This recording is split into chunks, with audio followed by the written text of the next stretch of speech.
we are flying on a helicopter over a 30,000 acre fire to drop in and get a urine sample. This is A New Angle, and I'm your host, Justin Angle, marketing professor at the University of Montana College of Business. This podcast is my chance to speak with cool people doing awesome things in and around the great state of Montana. We are proudly underwritten by First Security Bank and Blackfoot.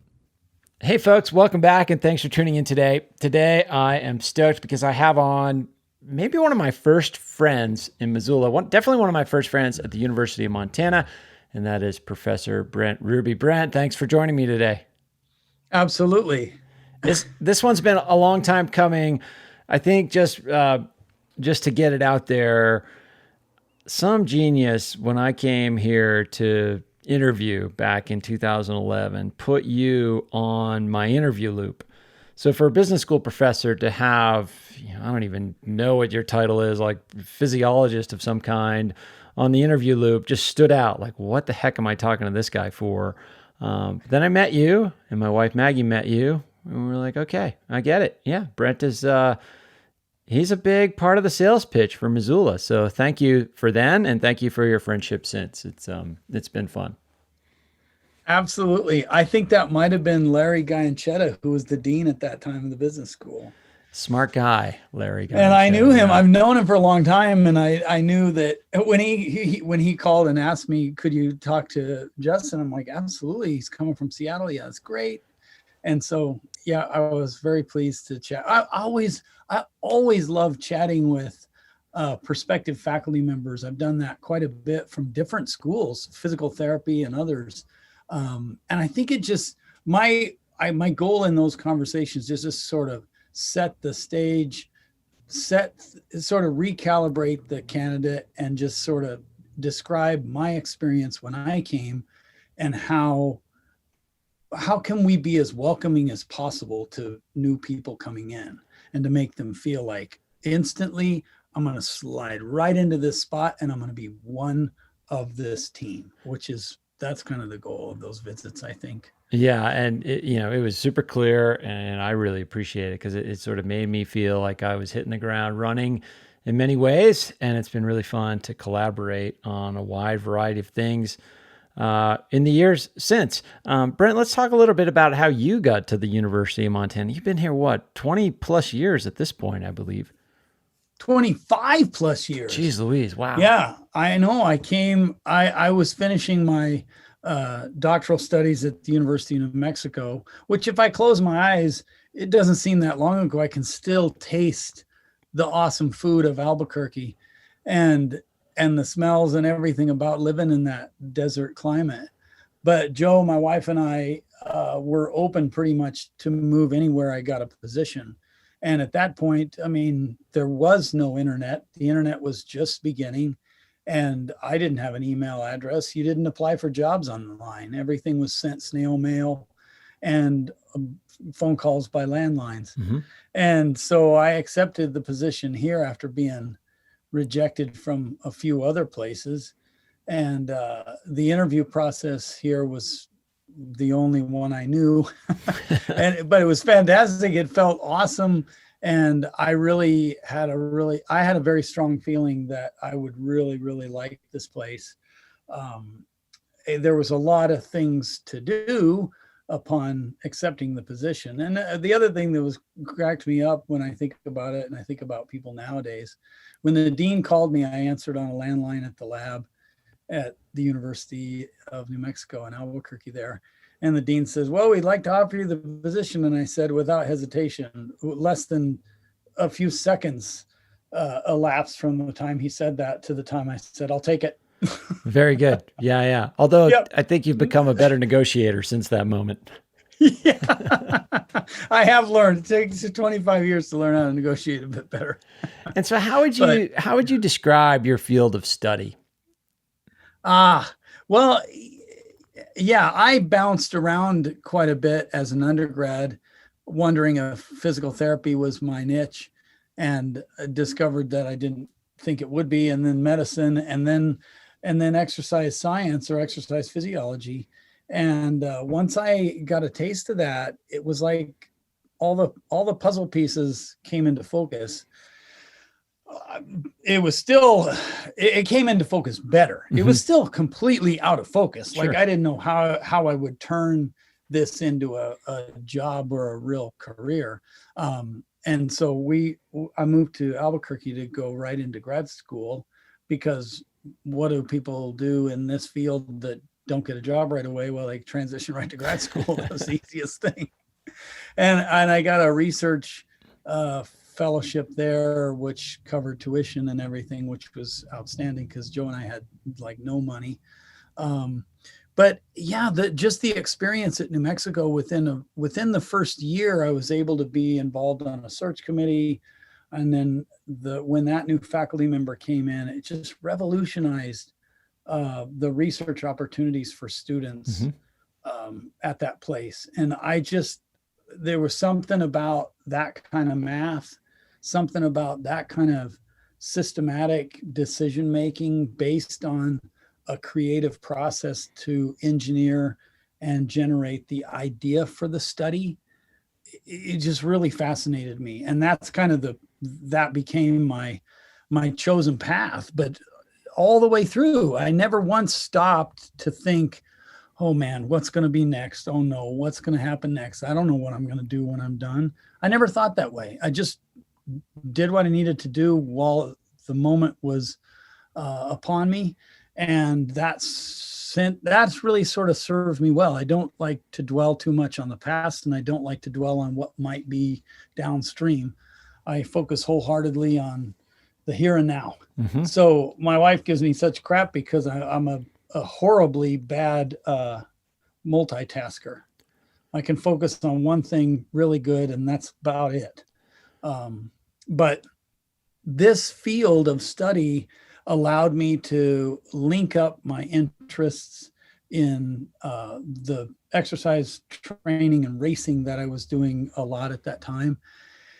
And it helped me explain to myself why I wasn't better than I was. Yeah.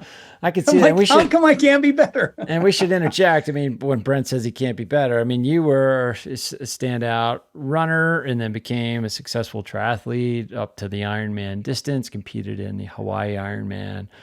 So to say you couldn't be better, I mean, of course you can always be better, but you performed at a quite a high level. And I almost think of you as like a Tim Ferriss sort of person before Tim Ferriss existed. Like you're an actual scientist and you're performing a lot of like your sort of, I don't know, research ideas. Maybe you're testing them on yourself as an athlete. It must've been a really interesting time while you were competing and studying this stuff at the same time.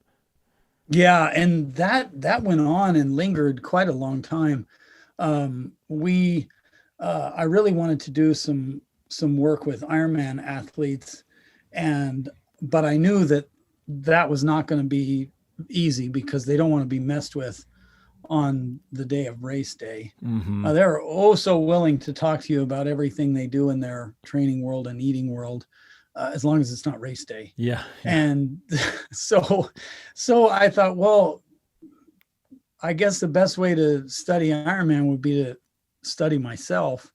And so that's what we did in 2006. We did a study with some stable isotope tracers to calculate the energy demands of the human in that race and then the water flux. But then we also took muscle samples before and after the race, which was kind of interesting to do. But that all happened in 2006. The last time I raced was in 2010. Okay. But yeah, it doesn't matter if you're studying yourself. It doesn't matter if you're studying an athlete. It doesn't matter if you're studying somebody in an occupational or tactical environment.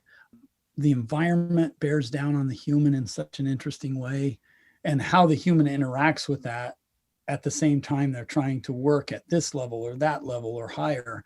All those combinations of things seem somewhat interesting or somewhat simple to possibly predict, but they're anything but.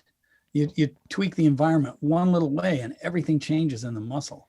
So I've never lost interest. I've never lost sort of my desire to reinvent questions or revisit questions or establish new questions. It's an ever-changing environment of research design. And a lot of that gets dictated by where the funding sources are suggesting researchers go. But those are pretty broad. And so we can kind of invent and reinvent research questions over and over. And that's what we've been doing ever since we started the research center here at Montana. So yeah, let's talk about, actually, before we get to the center, let's talk about just kind of your general approach to science. I mean, you seem in many ways to me as someone who's just able to kind of craft a question that intersects with opportunity really well. I mean, you've studied athletes, you've studied occupational athletes like firefighters and soldiers.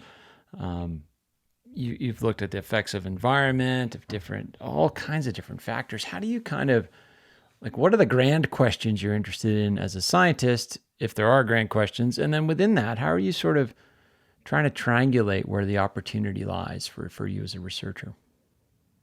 That's a really good, a very well phrased question, because I think every scientist has their sort of pet questions or their mainstream focus. And I've kind of always been criticized by colleagues as not having that, I guess. Maybe I don't wear that on my sleeve. What I do wear on my sleeve, both sleeves, is some super elaborate, super powered cufflinks that allow me massive amounts of creativity in any situation. So if somebody were to say, here's the problem, here's the setting, develop a research question around that. That's the kind of thing that I crave. Okay. I like that more than having a selfish, single-minded research agenda that all I study is this enzyme under these conditions in the rat hind limb muscle. Okay. I'm much more, and that's why I enjoy working with researchers from a wide range of disciplines, especially young researchers, because they can pose their question or their issue. I might not know anything about the measurement techniques, but I can help formulate the questions and help build that, even without not fully understanding what they want to measure and why. But I guess my big goal questions have to do with how the human interacts with heat, cold, or high altitude, and how the muscle interacts with that environment, maybe at the same time or separate from that, and how muscle recovery is influenced by different food sources, some being common, some being atypical. And then also, I'm very driven by the comparison between males and females in these different settings. Females are dramatically underrepresented in a lot of the research designs that physiology studies. And we've always had a commitment to integrating females in a lot of our studies. Sure. Not all of them, but when we can and when we can push that, we definitely include that, because it does a disservice to, well, it does a great disservice to females in general, but when you talk about military and you talk about fire, it does a huge disservice to their rank and the one that they have worked so hard to get, to just say that they're smaller men, and just downscale everything. Sometimes that's true. A lot of times it's not. My wife and I participated in your study in Hawaii on the volcano. And I mean, you've chased smoke jumpers and soldiers around. Like, talk about, let's get specific on some of these studies and where they've taken you. Well, when I first came to Montana, of course, I didn't know what my research path what that trajectory looked like. I just knew that I had to get my act together and start an agenda from scratch. Within about a year of being here, one of my colleagues, who was retired from the university, but still very much connected to it, his name is Brian Sharkey, and he's had a rich history within fire. He established a lot of the fitness standards for firefighters and the work capacity testing program, and that goes back to the early 60s. So Brian had this brilliant idea. He says, Brent, let's take the train from Whitefish to Minneapolis for the national conference that we were going to go to, the American College of Sports Medicine. And I thought, well, that sounds interesting. It was not. That's a terrible way to travel. Well, it might be a lot better now, but back then it was not good because you could smoke on the train. Oh, geez. And so it was just, it was the best place in the whole car was the window car. And it's a bummer to go through Glacier National Park on the train. And the only way you can really see it is to be in the smoking car. Yeah. But we get to the conference, and the conference goes off. I was presenting some research that I did at New Mexico, and met some excellent researchers there that were intrigued by this research model that I had built while down there. But Brian and I discovered a grant opportunity through the Army that was called the Defense Women's Health Research Program, and it had a new investigator award that was attached to it, which means we're willing to give money to somebody that's brand new that really doesn't know fully what they're doing. And I fit that perfectly. Yeah. So Brian and I schemed and dreamed and plotted and planned on the long 24-hour whatever train ride back to Whitefish. And I applied for that grant that following that summer and into the fall. I was putting that grant proposal together, and then it ended up getting funding. And the key element to that proposal was, and I really enjoy going back and reading the reviewer comments from that, because they're like, yeah, no way. There's no way this is going to be, you're not going to be able to pull this off. Because we were going to attempt to do some measurements that are typically aligned more often in the lab. We were going to try to take those out into the field. And there's really two kinds of field research proposals. You can walk outside of the lab. Once you're outside that door, you're in the field. That's one version of field research. It departs from a predictable location and just goes out into the open space. Mm-hmm. Our version of field research was going to be to try to catch up with wildland firefighters while they were on assignment, which meant we had to be approved to go out on the Fireline with these teams if we needed to. And so we went through all of the necessary training and all of the necessary work capacity testing to get our red cards so that we could go out on the Fireline if need be. And that must have been super enlightening as well, because it sort of brings to life some of the stressors and environmental factors that you're going to be studying. You're learning firsthand what these guys have to go through, at least to do the training to prepare for the job. Yeah, absolutely. And that firsthand experience, firsthand exposure to that workforce and to anything. I mean, all the studies we do, we go through them ourselves over and over and over before we deploy them on our actual enrolled human subjects. This was going to be no different. The hard part was, I didn't really know that much about fire, just from what Brian had told me and what I'd read in Norman McLean's book. Right. And the fact that I'm in Missoula, I might as well learn about fire because fire's in our backyard all the time. And so I really like that model because I like the idea in that grant proposal of saying, okay, we're going to do all this controlled stuff in the lab with males and females to study muscle metabolism. But at the same time, we're going to do all this stuff in the completely unpredictable, unscripted, hostile, environmental working world of the wildland firefighter. Sure. And that being able to do research across that entire continuum, for whatever reason, that really got me excited because I didn't know anybody that did that. And I still, to this day, know very few people that do that kind of field research. I know a lot of researchers that do work in the field, in quotes, but a lot of that is simulated. Oh, we're going to take these guys and we're going to have them ride a bike on the road. That's field research. Right. Well, it is, and it isn't. I mean, it's fairly predictable. As soon as you start to take away the power that the researcher has over the research design, that's when you enter the real world of field research, where samples get lost, equipment gets destroyed, and new cuss words get invented on a daily Sure, it gets a lot basis. harder to do the job, but I would assume, and you probably make the case, that what you learn in those settings is much more valid.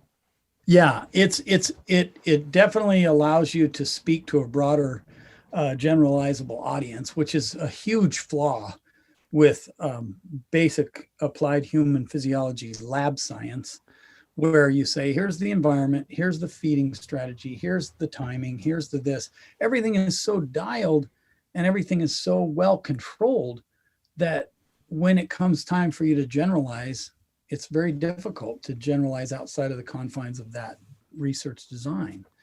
And so I don't do just one. We toggle between highly scripted lab studies and then unpredictable field settings. We go back and forth. One helps generate new questions that we can only answer in the other. Sure. And back and forth. Yeah. So maybe tell us, you mentioned previously that samples get lost, equipment gets destroyed, and cuss words get invented. Maybe tell us a particularly enlightening story about some of the chaos that you've encountered on a Fireline or in some other field setting. I think, well, we've had problems in the lab with freezers breaking and Sure. samples thawing, and you lose those. And I've had trouble with computers, and those are predictable. But on a fire outside of Santa Barbara, California, one time, this was back in '97. We were on the Los Padres National Forest, and we had deployed four doses of this stable isotope combo that allows us to quantify the total energy expenditure of the human over 5 to 7 days. So this is something that like the firefighter ingests or something like that? Yeah, it's the dose is proportionate to body mass. Okay. But yeah, it's weighed to the 6th decimal place. And it's orally delivered. So they just drink it, and then you rinse the vessel and you drink the rinse water. So you deliver all the tracer. And then you basically track the loss of that tracer through the serial collection of timed urine samples. Okay. Which they're gonna get rid of those anyway. So it's very easy. You don't have to draw blood. You don't have to, it's pretty hands off, but you have to have access to the person so that you can get those urine samples. Got it. And on this big fire, we found out that the last night that was in the last day of the study starts the night before. So we have to have access to the subject the night before. And then we get some samples, deliver another tracer, and then get samples and body weight the next morning. So we have to have access to them. And the incident commander from that fire came up. He says, Brent, that crew that you're studying is not coming back. They're out on the line, and they will be out on the line all night. So what do you want to do? And I go, well, we really need to get those samples. And he said, well, do you guys have your red cards? And I'm like, yep, here you go. He goes, you got all your gear? And I go, yep, here you go. He goes, well, go talk to the helibase. They'll shuttle you in there. Jeez Louise. So the red cards are just these cards that say you're legit to be on the line? Yeah. Okay. Yeah. And then they say, okay, you're getting on a helicopter. Yeah, within about half an hour from that, we were in a helicopter flying over the fire right into the middle of it. Oh my gosh. To tie in with the Lolo Hotshots. Yeah. Which was really freaking cool. Absolutely. Had you ever been on a helicopter before? No, I've never been on a helicopter. I mean, it was outstanding. And with this grad student at the time, he was scared out of his wits. And I was too, but I was more just excited with the opportunity that we are flying on a helicopter over a 30,000 acre fire. Wow. To drop in and get a urine sample.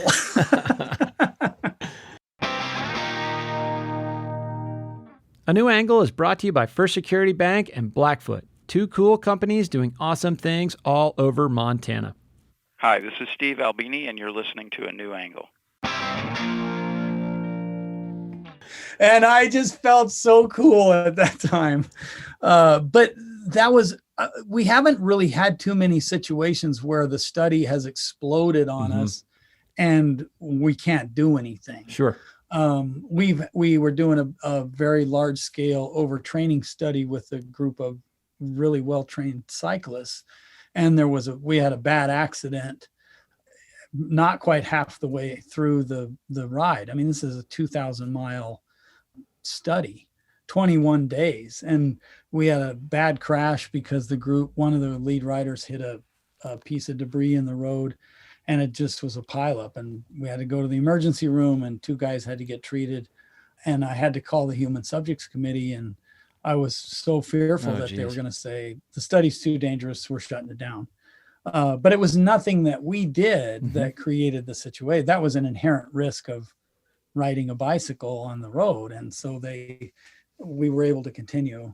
But yeah, I think about all those studies that we've done, and we really haven't had too many problems. That we've always been able to pivot and recover from it. Fortunately, we were not in the middle of any data collection at the time this COVID-19 thing shut everything down. I think about that all the time. I think, my goodness, we could have been in the middle of a training study. We could have been in the middle of some muscle response study, and everything shuts down. We were fortunate to be kind of in between. Right. And it's one thing to have to shut down a particular project. I mean, it's another thing listeners should keep in mind that, a lot of these projects involve, federal funding agencies that have pledged, multiple millions of dollars over multiple years. So having to shut something down midstream can have really significant consequences on many dimensions. You mentioned the words sort of creativity and pivoting there, and COVID. That seems like a sort of a fortuitous time to pivot the conversation to some of the creative pursuits that you've engaged in during the pandemic, and that is development of this children's book about your 2 dogs, Rango and Banjo. Tell us about Brent. It never ceases to amaze me. I feel like every time I talk to you, you've got some new, awesome / crazy idea that you're working on. The children's book kind of came out of the blue. Tell me about it. Well, I started playing around with the idea of that. I've always struggled, and I've always tried, albeit not very effectively, to students, that scientists need to figure out a way to share their world of work better. And scientists are notoriously bad at sharing their findings with the outside world. Scientists are not awesome at sharing their research with other scientists. And so when we started doing stuff with firefighters, I became bent on this idea that if we're gonna go down this path, and we're gonna have these folks take the time to be in our studies, we better be able to explain to them why we're doing it and what the outcome of the study means, and how can that make their job safer, and how can we become more connected with that community. Sure. And so that's always been a massive, more so with that community than any other. I don't really care so much about, I loved working with triathletes, but I don't really care so much about connecting with them on a different level and making their life safer and better and awesome, and so they can talk more about how they train.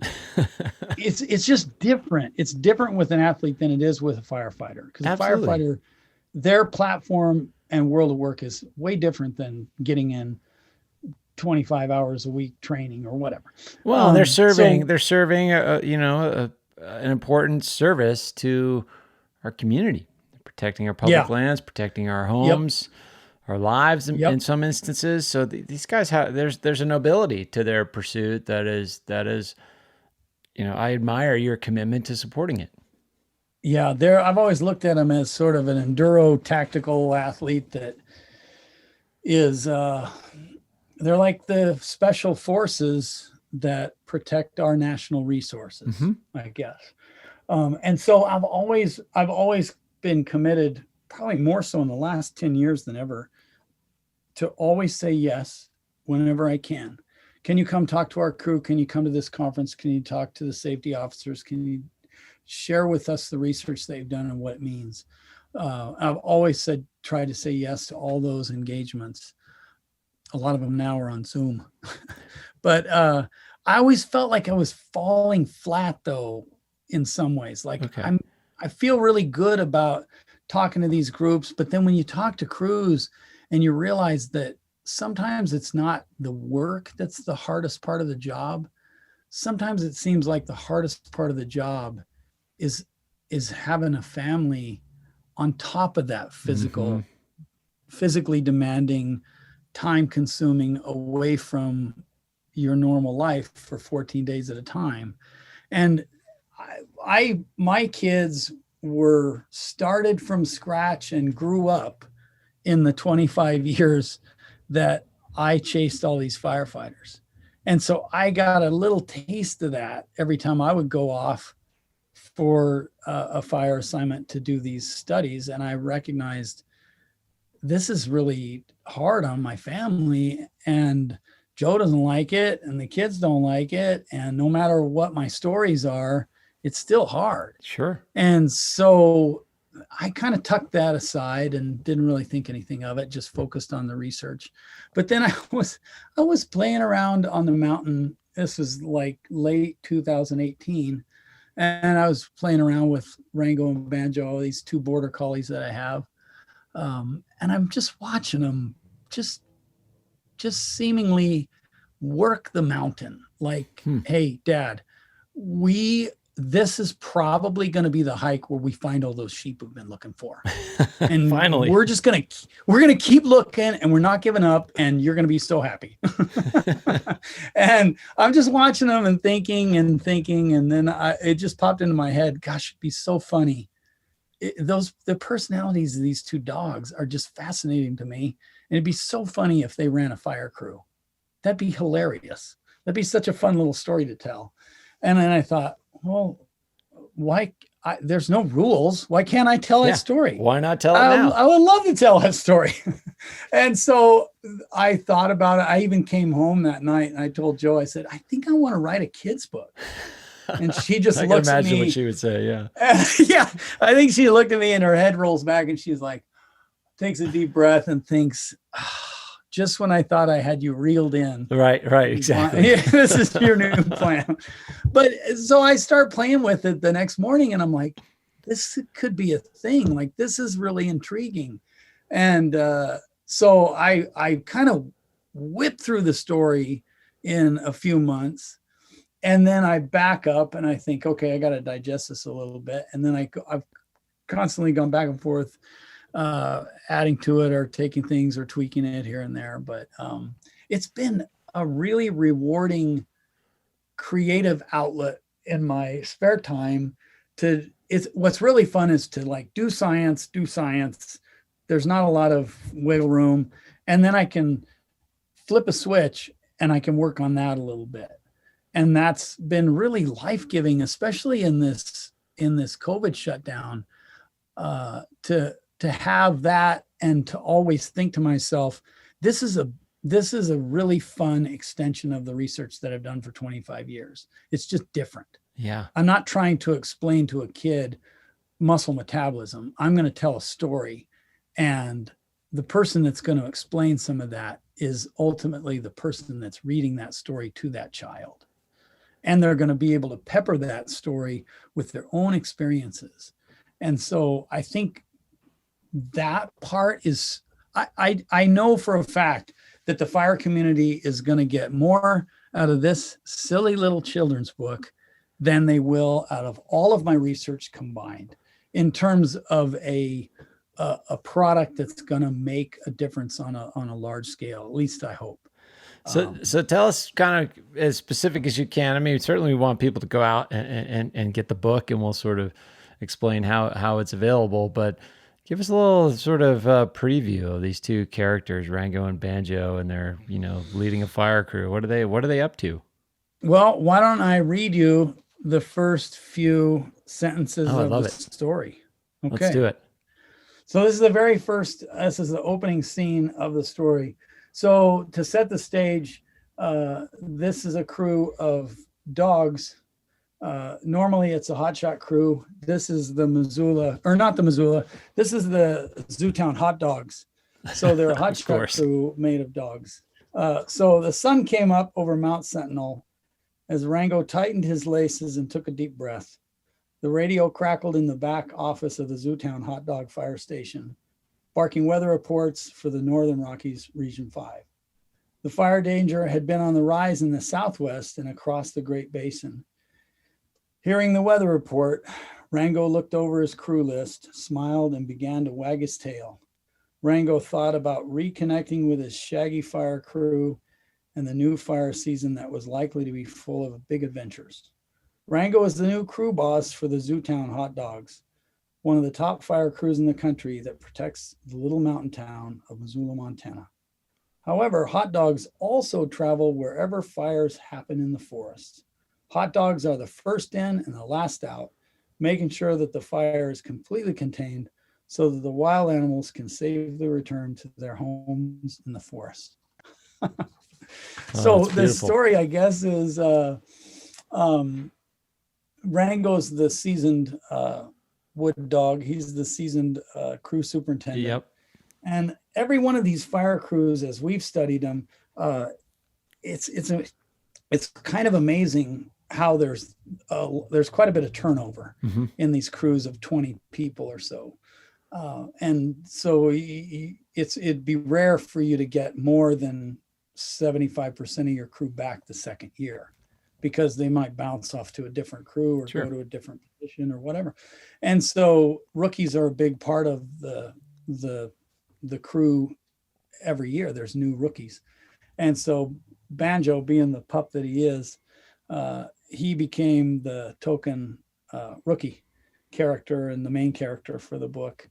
There's another rookie that is based on a beagle dog that Joe and I had when we were first married. I did change his name because I like his new name. The other rookie's name is Flapjack. Flapjack. And I love it. He's a little beagle. He's a little beagle. But him and Banjo, the cards are stacked against them as far as every one of these veteran hot dogs is considered. They're the low persons on the crew. Oh yeah, and all the pack dynamics have to be an apt metaphor for how some of these crews work, I would suppose. Exactly. So it just starts off with their early training and some of the pranks that the other crew members, the male dogs and the female dogs pull on Banjo and Rango, and so then they get their first assignment, and their first assignment is up going to the Sun Road in Glacier. And so I sort of paint the picture of Glacier and talk about their travels up going to the sun and what they see, and then some of the experiences in that fire. And then it culminates with a fire that's threatening the town of Missoula that's on Mount Jumbo. Okay. And how the crew deals with that, and how Banjo surprises Rango with some of his tactics and knowledge. And yeah. Awesome. And, you've sent me some of the illustrations, and folks can, we'll point folks to the Kickstarter campaign here shortly. The illustrations are just phenomenal. How did you go about getting these made? Man, that's the one I love. I've been an artist. I've done all kinds of art, sculpture, woodworking, building, whatever. The one kind of art that's frustrating and painful for me to even try is drawing and painting. I just can't. I can see it too fast. Sure. And can't lay it down fast enough. And I hit roadblocks. And so I knew I would not be able to do the illustrations. But I had in my head a very elaborate vision for what each one of these were. And so I would write out what that description would be. And I'm like, how in the world am I going to find an artist that can look at that and say, I hear what you're saying, here's what I think. And so there's an online artist, I guess Depot, or a site that you can go to. Sure. That the publisher that I'm working with out of Bozeman, which is Key Listener Publishing, he kind of tipped me off to it, because at the same time I was playing with another book, another real simple book that's called A Moon Song for Tumbleweed. And I kind of fast tracked that one. I put this one on hold and I fast tracked that one to kind of get my feet wet working with these online artists. This is, unfortunately, I tried to get some local artists involved. I tried a couple of local artists that I know, and I talked to an artist in Bozeman that I'd seen her work and I'd really loved it. Both were like, no, not my cup of tea, or I'm too busy, or and so I just kept trying, and then I found this online source. Basically, you put out your vision, and you look through their portfolios and you try to find someone that matches up with your vision, and then you start communicating with them through this portal. They send you an example and you say, I like it, or could you do this? And then you just establish a relationship back and forth with them, and hope that it's fruitful. And I had an awesome experience working on that really simple book, the Moonsong book, with an artist in the UK that was from the Czech Republic, but she lives in the UK now. And that was happening right at kind of the onset of this COVID thing. Sure. And so like tensions were high in the community, or in the country, and just the whole can't go to work, can't do your normal thing was just like squeezing down on all of us. I was feeling that like everyone else. And then I kept communicating with this artist, and I'm like, this is the greatest part of my whole week, is being able to write on this and communicate with you and see this thing coming together. So it was like I had this little light of hope in the darkness, and working on that book was one of the really positive things. And I wouldn't have done that. I would not have pulled this all together if it wouldn't have been for the COVID. And so in a lot of ways, I feel like that's given me some fuel to see these through. But the artist that I'm working on for Rango and Banjo, I met him through the same portal. He's in Chicago. Okay. And I sent him some stuff thinking, how in the world is, I loved his portfolio. I loved it. He had some stuff with some bears, like some grizzly bears. And I just loved him to death. And I told him, I said, that's what I really like that style. And he's like, well, let me just send me a narrative and I'll see what I can do. And I sent him just a description of the story and sort of history on my work with fire and how it was important for me to get this dialed so it's pretty fire centric. So a firefighter is going to pick it up. They're not going to be like, yeah, that doesn't happen. Sure. Yeah. It's got to be legit for the audience. That's for sure. Yeah.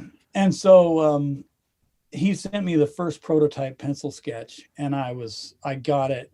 And of course it comes electronically. I open my computer and I see it and I'm like, bingo. Yeah, that is it. That's the character. And so it's a long, tedious process. It's 3 steps each illustration, from pencil sketch to a line drawing to the final color drawing. And I guess you would describe these as they're kind of animated characters. The colors are really rich. The facial expression on the characters is just, it's wonderful. And it cracks me up because when I look at an illustration, I can tie it to a situation that I was in on a fire, typically. And then I see Rango and Banjo in that situation. I can tie it to their personalities. So it's really, it's a really interesting parallel world to put together. So people want to kind of access this parallel world. How can, I know you got a Kickstarter campaign going on. It's sort of coming to a close shortly.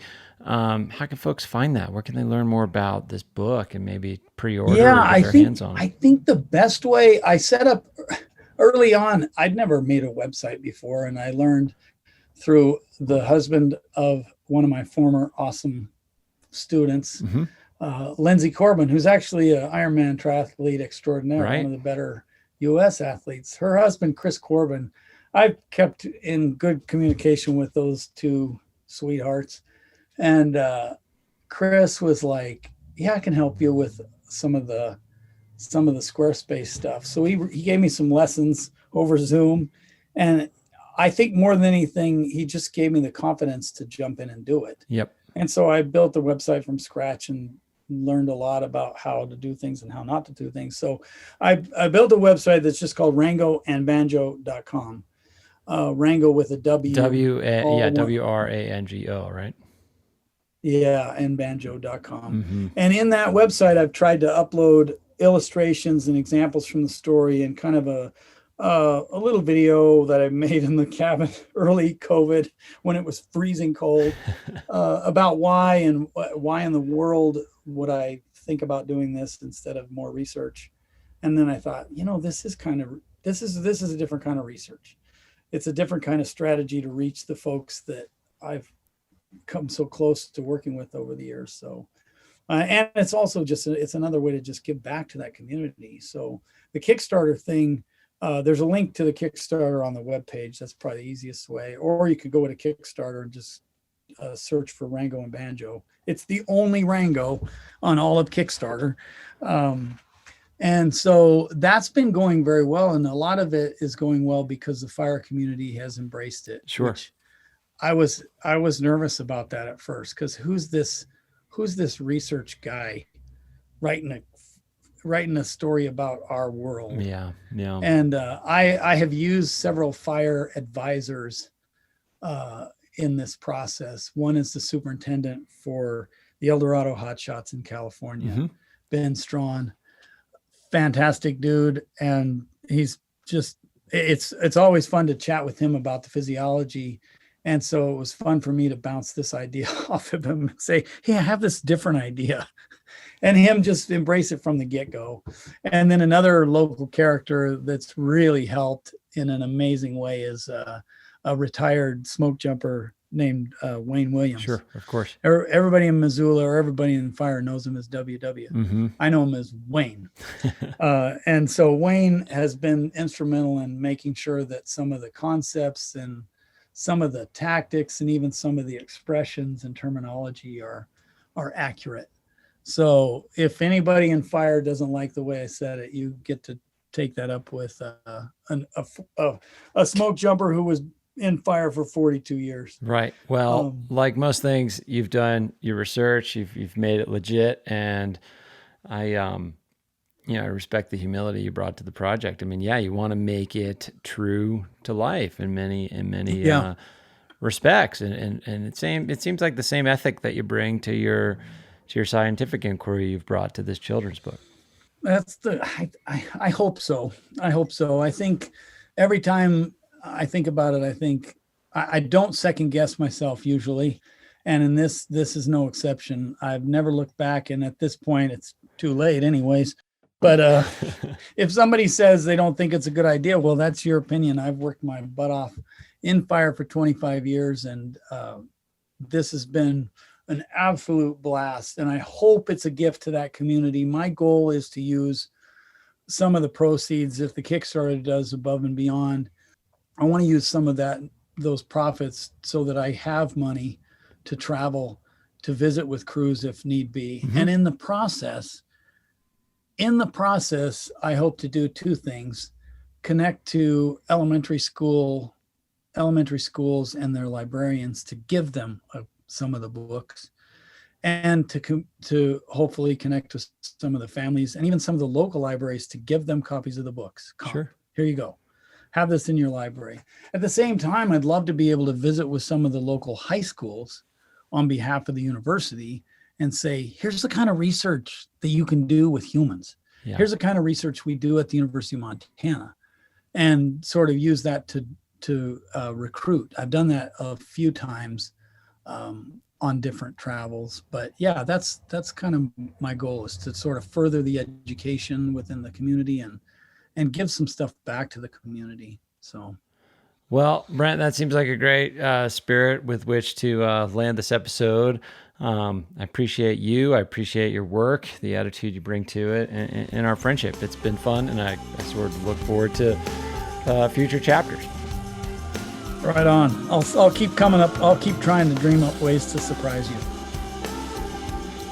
Thanks for listening to A New Angle. We really appreciate it. And we're coming to you from Studio 49, a gift from University of Montana alums Michelle and Lauren Hansen. And remember that A New Angle is supported by CED, Consolidated Electrical Distributors. These guys pretty much sell anything electrical you would ever need, but they also hire a ton of our students. If you want to learn more about jobs at CED, visit cedcareers.com. Before we go, I want to thank some important peeps. Our awesome interns, Aspen Runkle and Max Gibson. Jeff Ament, John Wicks, and VTO for the tunes. And finally, props to Jeff Meese, our master of all things sound. Finally, if you have any questions, suggestions, comments, insults, whatever, please email me at anewangle@umontana.edu. Help us spread the word, and be sure to use the hashtag #anewangle when you do. Thanks a lot, and see you next time.